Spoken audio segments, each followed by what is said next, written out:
So now the UN is trying to gather or to gain access to certain battled cities in Syria. And I just don't, from the good of me, I just don't understand why the United Nations and others don't call on the Syrian people to stop this revolution stupidness. In spite of me seeing that in other societies, that in Egypt and others, that the revolution hasn't accomplished much because their economies haven't recovered and are still suffering, and there's going to be more problems.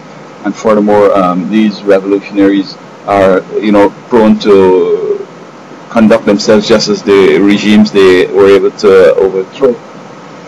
And again, I say this is reminiscent of the Soviet Union overthrowing governments to put in who they like.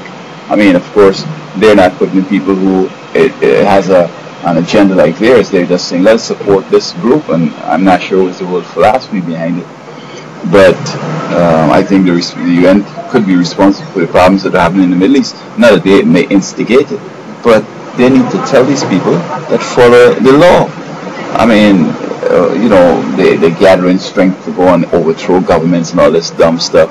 And the UN doesn't have no country, basically. They depend on countries to get them some money. And what they're trying to do is to put nations at harm. You see, everything that is important right now is being controlled by the Antichrist and by these New World Order people. And something that looks innocent, you just can't trust it. You got to suspect that the Antichrist is behind it. I mean, we go 50 years back, started the UN, same people, Antichrist, they were working Hitler.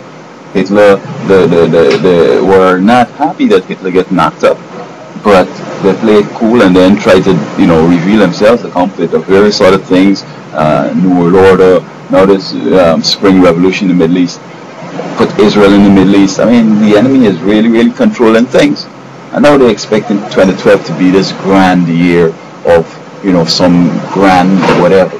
And in my view, it's basically predicated on leaders following the Antichrist strategy. I mean, they're very subtle and they're very sophisticated in causing you to do things without even realizing who these people are.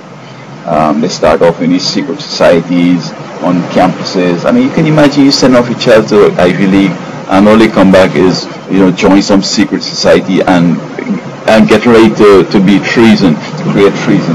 Because when they're working for these foreign governments, it's treason. But it doesn't look that way. Nobody's ever really challenged it. But these societies and the top people in our world are, poised and are creating treason. Now, who's going to charge them? Who's going to arrest them? Who's going to try them? I don't know. I don't think it's going to happen. If I become an attorney, I'm not going to waste time with all that stuff. I'm going to just try to see if I can get some people some justice. But all these political stuff, I can stay away from that. But folks should understand that the enemy really, really wants to rule the world.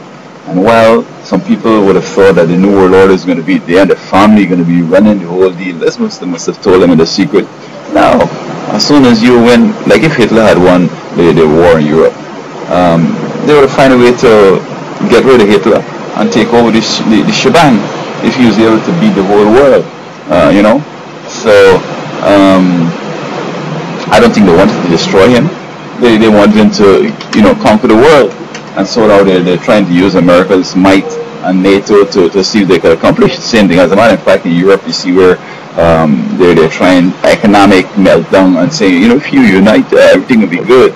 So what was the purpose of the Second World War? The fight against Hitler. And now they're trying to do what Hitler was trying to accomplish. So it's so complex and so ironic and so far off that unless you're kind of like versed in what's happening, you tend to repeat the same things in history. And the Middle East, they're looking for some army that they think, not that they think it could conquer the Middle East, they want to bust it. That's all. The Bible says you can't conquer the Middle East. These people are indomitable. God somehow is in there and making prophecy happen. You can't control these people. You can't dominate them. You're just gonna spend your money up and waste your time. You crush your armies just like how the Crusades in the Middle Ages. So I've never from the start looked at these Spring Revolution as something authentic or something viable. It's just to create, as the Bible says, a time of trouble such as never was. And if you get involved in starting this thing up, maybe they're going to take it to the next level where you're going to want to fight God and go into the battle for Armageddon. So again, I'm saying the UN ask these people in Syria to stop this stuff.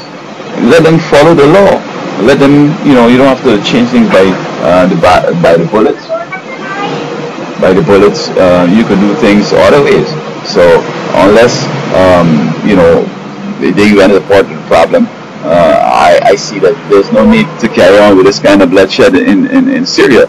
Intervention is not the way to go. Let the people stop, because it's going to be Syria, it's going to be Iran, it's going to be in the whole Middle East, and then you find yourself in the whole Middle East fighting, and guess what? The whole Middle East is going to like you anyway.